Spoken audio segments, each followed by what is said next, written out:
Hi dear friends, welcome back to this channel. Today in this video I will show you how to delete all watch history on YouTube. So without wasting time, let's start video. If you find this video is helpful for you, then please give like this video and subscribe our channel. So firstly click on YouTube application. So after this, here you can see profile at the bottom right corner, and then click on gear options on the top right corner, and here you can see manage all history. So click on it. So after this, click on Google account.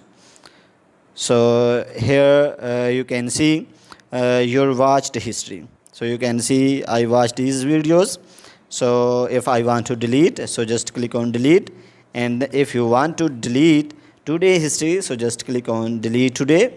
So if you want to delete custom range, so just click on it, and here select the days so which you want to delete. So after this, if you want to delete all time, so just click on it.